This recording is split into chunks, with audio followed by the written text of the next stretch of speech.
Good morning! Another day, another vlog!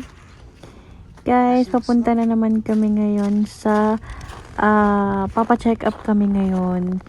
Ngayon, aalis kami, hindi na doctor's appointment. Medyo malungkot tong alis namin na to kasi nga si Carmela masama yung pakaramdam niya. Nung may pasok ang tatay niya, nung weekends, nag-start siya sumama yung pakaramdam niya nung parang Friday night, ganyan. Sumusuka siya, tas nilalagnat talaga siya as in every 4 hours. Kahit na pinapainom ko na siya ng gamot, nilalagnat pa rin siya. Kaya ayan, nung wala nang pasok si tatay niya, Monday ngayon, ayan, dinala na namin siya dito. Pina-check up na namin siya dito sa clinic kung saan nagtatrabaho yung kumare ko. Ayan. Kaya buti na lang nandito yung kumare ko para nga hindi na rin kami na pumila ng matagal dito kasi kawawa naman si Carmela kung mag-aantay pa ng matagal. Pakit ka naman, pakit. Tsaka, ayun, after nga pala ng pa-check up namin dito sa clinic, umuwi rin kami agad. Hindi kagaya ng mga before na alis namin. Na pag umaalis talaga kami, hindi lang isang yung pinupuntahan namin, kundi pinagsasabay-sabay na rin namin. Pero ito nga, dahil masama nga yung pakiramdam ni Carmela, after nyan dyan sa clinic, umuwi na rin kami agad.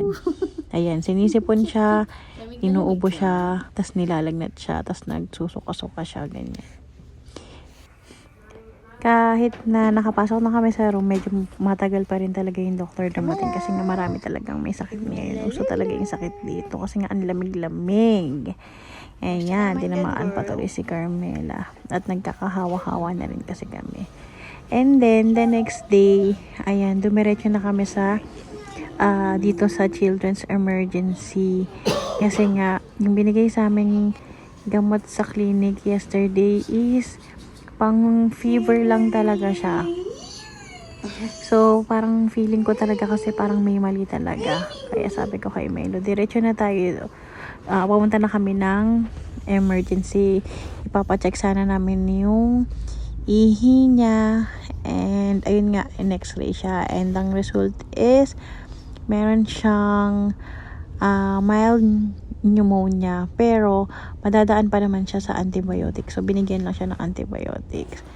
Tapos, ayan, ang galing lang nun kasi parang halos isang inom pa lang niya. Okay na yung pakiramdam niya. And then, after nga nun, pumunta na kami dito sa Walmart.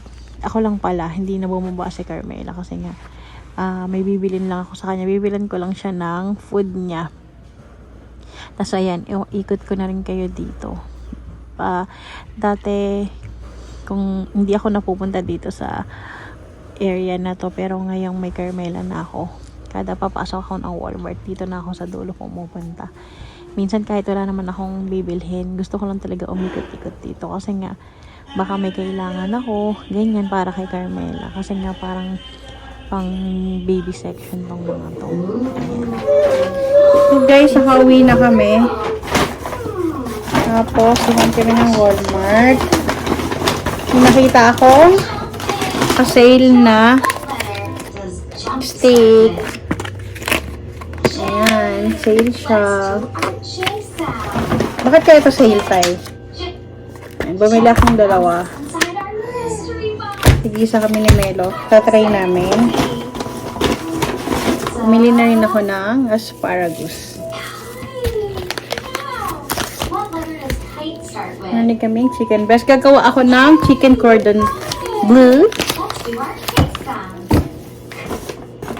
Marami akong cravings ngayon itong nakaraan.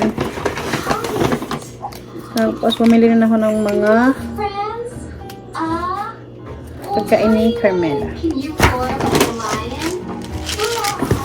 Bago to, itatry niya lang tong yung mga to. Itong cheese para sa chicken cordon bleu. Yun lang. Puro kay Carmela lang yung mga binili ko. So guys, eto, nag-fit si Carmela. Nag-fit check ako ng aking uniform. Ayan. Sa work ko. So, meron kaming sun visor.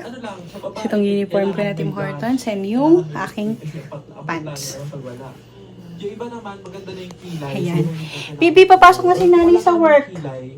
Yan, pwede kang mag- Babe lang ikaw, ha? Sundan lang yung kilay mo. Ang goal niya sa Tutulala sa akin si Carmela.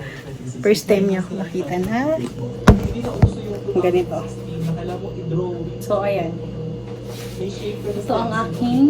kailangan ng camel.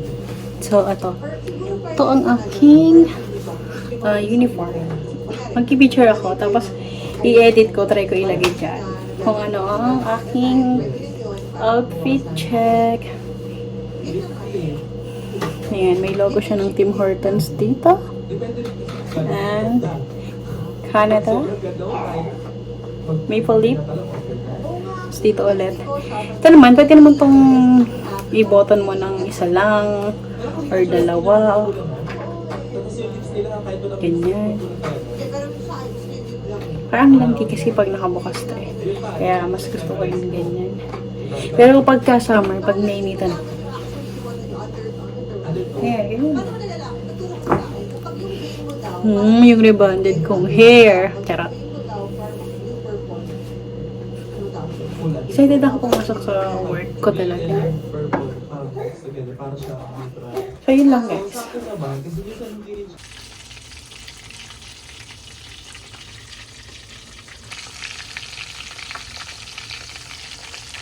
Ang ganda ng pagka-brown niya.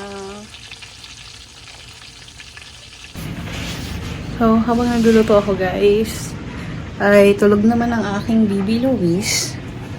Ito ko siya sa inyo. Close up. Kasi sobrang cute. Ayan. Patulog-tulog lang ang aking baby Luis. Ayan. Sobrang chubby-chubby chicks. Sobrang cute. Cute. Ito yung unan niya. Tapos saka ganyan siya mahiga. Tapos ito yung kanyang playpen. Ng mga toys niya. Maayos pa siya sa ngayon kasi tulog pa. Pag nagising na siya, ay magulo na yan. So guys, ito naman ang aking cordon bleu. Yung cheese niya guys, lumabas na.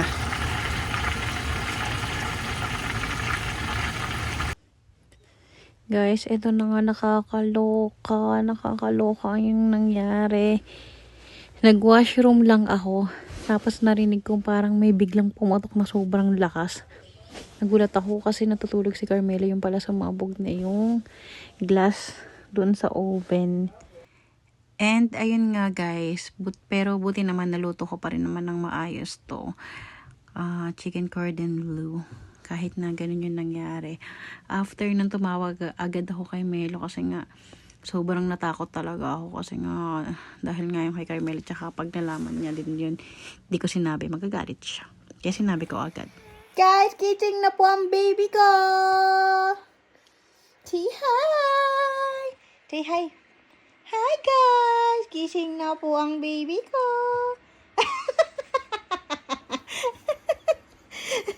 Ganyan ka mag-hi? Say, good morning! Wow! May panis na laway ka po. Ew! Say, good morning po. Hi! Hi! Flying kiss ka sa kanila. Mwah! Good morning! Mwah! Paano yung flying kiss po? Paano po yung flying kiss? Mwah!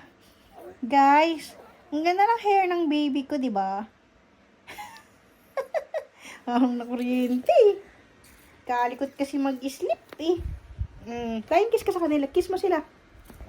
Mwah! Thank you for watching! Kiss mo si Nainay. Kiss mo si Nainay. Kiss. Mwah!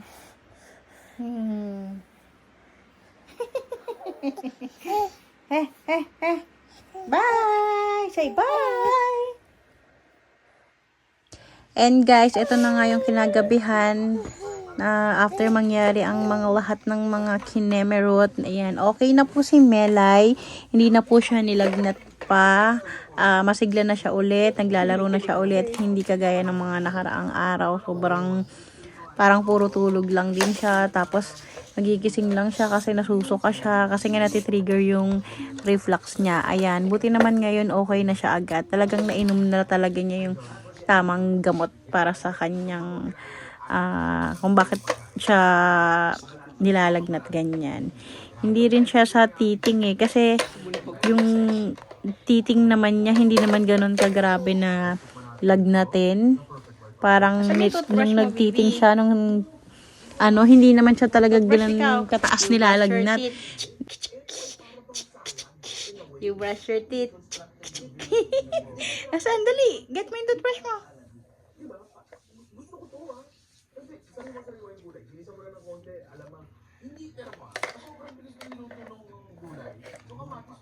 Aywan ko sa'yo.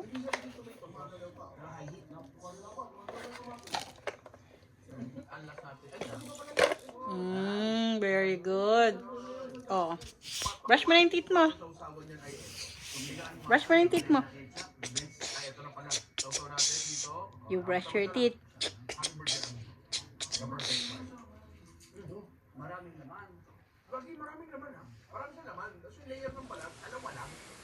So, ayun guys, dito ko na lang po tatapusin itong video na to. And bago po siya matapos tong video na to, shout out po kay Christoph Calix Liwanag, ang aking pamangkin, ng aking inaanak.